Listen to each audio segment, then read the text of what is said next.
수능 완성 10강의 4번 듣기를 먼저 들어보겠습니다. Number 4. Comprehension precedes production. Young children who can understand multi-word sentences may struggle to produce a two-word utterance. Children's corrections of their own attempts are usually improvements rather than random walks, and children can be creative as they strain to give voice to their ideas. For example, children making the transition from one-word utterances to two-word utterances often begin by using one word and one gesture to communicate two separate components of their intended meaning. These observations show that when young children speak, the semantic target that they are aiming for may be clear in their minds, even when the child's utterance is not understandable to others, or when the child fails to produce an utterance at all. It is commonly said that language development is effortless for children, but it's not true. Children's difficulties are just different from ours.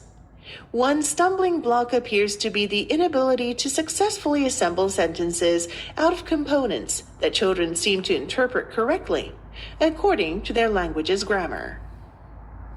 수능 완성 10강의 4번 빈칸 문제를 문법을 먼저 분석하겠습니다. 두 번째 줄에 보시면 who라는 주격 관계되면서 보이죠. young children이 선행사가 됩니다. 그래서 sentences까지가 관계되면서 절입니다. 그 다음 세 번째 줄에 이거는 꼭 외워두셔야 돼요. struggle to 부정사는 동사하려고 안간힘을 쓰답니다. 그냥 노력하는 게 아니라 엄청나게 애를 쓰고 노력하는 걸 struggle to 부정사입니다. 이거와 똑같은 게 지금 여섯 번째 줄에 strain to give 나오죠. strain to 부정사도 똑같은 의미라고 생각하시면 돼요. 다음에 rather than은 not의 의미로 해석하시면 편합니다. 그리고 as는 접속사 when의 의미죠. 뭐할 때. 다음에 making이라는 단어가 현재 분사로서 children을 수식하고 make의 목적어인 the transition이 뒤에 연결되어서 나옵니다. 그래서 전환하는 아이들이죠. 전환하는 make the transition은 전환하다니까 전환하는 아이들은 from A to B 구조입니다. 동사가 begin이고 children 동사가 begin이죠. 그 다음 by ing, by가 전치사인데 뒤에 동명사어죠. 뭐뭐 함으로써. use는 타동사어 뒤에 one word and one gesture이 목적어 됩니다. 그리고 to communicate. communicate가 보통 자동사로 쓰이면 의사소통하다, communicate with를 쓰는데 communicate가 타동사로 쓰이면 무엇을 전달하다라는 뜻이 있습니다. 꼭 챙기세요. to communicate에서 to는 뭐뭐 하기 위하여 so as to나 in order to로 이해하시면 되고 다음에 show 타동사 that절이 목적어절인데 that이 접속사 that 뒤에 when부터 speak까지가 시간부사절이 삽입되어 있죠. 그리고 주절이 the semantic target이 주어로서 관계대명사의 수식을 받습니다. 이때 that은 목적격 관계 대명사입니다. aim for가 뭐뭇을 지향하다인데 그 for의 목적으로서 semantic target의 선행사로 빠져나가면서 문장의 주어가 되고 maybe clearly 동사 보호가 되는 구조입니다. 그 다음 2번 when절 or when절이 두 개가 병렬 구조입니다. 그리고 fail to는 not의 의미로 해석하면 편하고 이때 fail to를 뒤에 arrow라고 연결시켜서 해석하세요. 다음 it is commonly said it is pp 이 다음에 동사가 수동 형태가 나오고 대절이 나오면 무조건 it은 가주어입니다. 대절이 진주어예요. 잘 챙기세요. it이 나오고 동사가 수동태가 나오고 대절이 나오면 it이 가주어, 대절 진주어입니다. 그리고 여기서 is said라는 be 플러스 pp 사이에 common이라는 부사가 들어가 있습니다. 부사는 pp를 수식합니다. 흔히 말한다 이렇게 해석하시면 되죠. 그 다음에 our difficulties를 줄인 소유대명사입니다. us를 쓰면 안 돼요. 어린 아이들의 어려움은 단지 우리들의 어려움과는 다르다 이렇게 해석하시면 되고 그 다음 ability나 inability, capacity, capability 이런 능력을 나타내는 단어는 to 부정사가 뒤에 와서 수식을 합니다.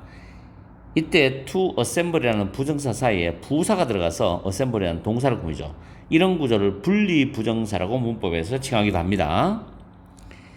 어쨌든 to 부정사 사이에는 무조건 부사가 들어갑니다. 동사를 꾸며야 되기 때문에.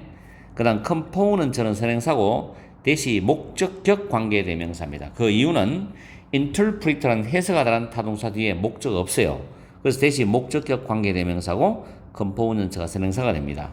목적격 관계대명사는 생략이 된다는 것도 잘 기억해 두세요. 이렇게 해서 문법적인 정리를 끝냅니다. 수능 완성 10강계 4번 지문 빈칸 문제를 해석을 해보면서 내용 정리합니다. 첫 번째 문장에서 이해는 프로덕션이 원래는 생산이지만 여기서는 산출, 즉 표현이라고 의미를 여러분이 잡아주면 돼요. 그래서 이해는 산출 또는 표현에 선행한다. 먼저 일을 하고 표현을 한다는 거죠. 다시 말하면 어린아이들인데 멀티워드입니다. 여러 단어로 이루어진 sentences, 문장들을 이해할 수 있는 어린아이들이 struggle to produce a two-word utterance입니다. 두 단어의 발화를 산출하려고 안간힘을 쓸 수도 있다라는 겁니다. 그 어린아이들은 발화가 쉽지 않다는 거죠. 머릿속에서는 본인이 이해를 한다 하더라도 그런 말인 것 같아. 아이들 자신의 말하기 시도에 대한 아이들의 수정은 usually 대개 개선이다. 무작위적인 시도가 아니라 보통은 개선이다. 그리고 children can be creative. 아이들은 창의적일 수 있다. as they strain to blank입니다. 여기 정답을 미리 적어놨는데 아이들이 strain to 부정사는 뭐 하려고 안간힘을 쓰다는 뜻이기 때문에 그들의 생각에 목소리를 준다. 다시 말해서 그들의 생각을 표현하려고 애를 쓸 때 창의적일 수 있다 이 말이에요. 이거는 위에 형광펜과 표시해놨지만은 두 단어를 발화를 하려고 안간힘을 쓴다는 의미와 비슷한 의미가 되겠죠. 그 다음에 빈칸 다음에 구체적인 예시를 들어줍니다.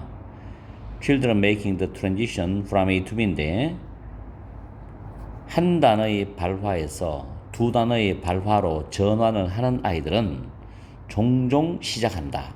뭐 함으로써 그들의 의도된 의미의 두 개의 개별적인 구성 요소를 전달하기 위해서 의도된 의미는 그들의 머릿속에서 일을 한 의도된 의미겠죠.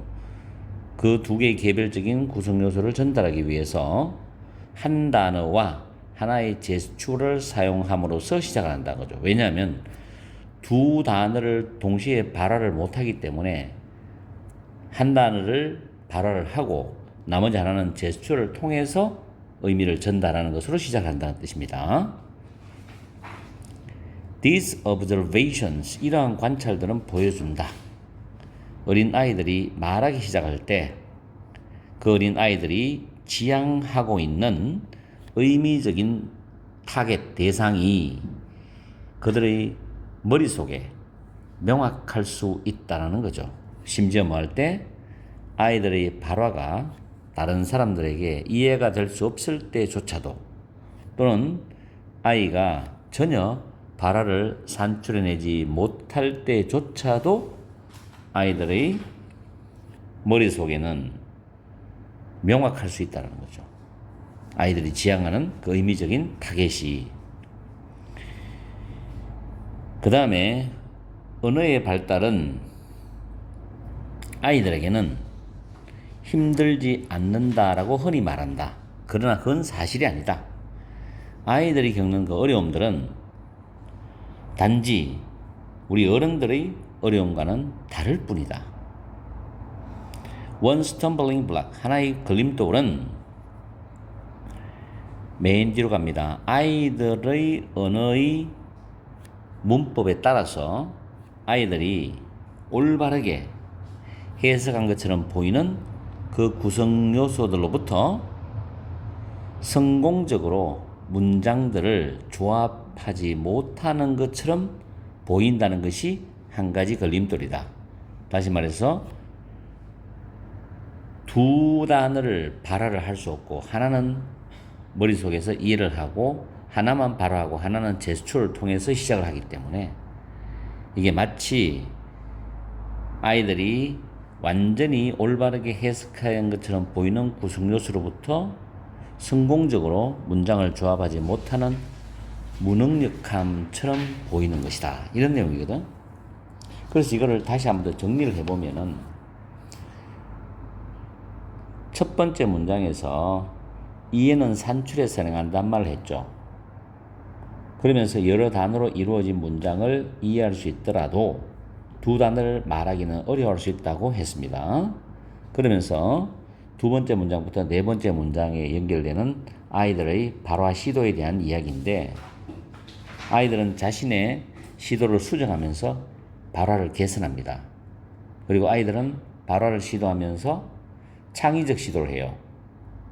그 예시로서 단어와 제스처를 같이 병행을 한다는 거죠. 아이가 말로 표현하지 못하더라도 그 아이의 마음속에서는 표현하고자 하는 의미적 목표가 명확할 수 있다. 그래서 마지막 다섯 번째 문장, 여섯 번째 문장은 부연 설명하는데 아이들이 언어 발달상을 겪는 어려움에 대한 이야기를 합니다. 아이들이 언어 발달에서 겪는 어려움은 어른과는 다르다. 아이들은 어떤 요소들을 올바르게 해석할 수는 있어도 그것들을 조합해서 문장을 만들기는 어려워 보인다는 게 하나의 걸림돌이다라는 말로 마무리를 하고 있어요.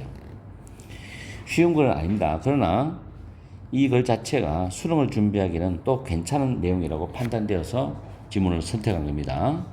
그렇기 때문에 내신에 해당되는 학생들도 열심히 공부하고, 물론 11월 달에 수능 치는 수험생들도 열심히 이 지문을 공부를 해서 간접 연계까지 대비를 해보세요.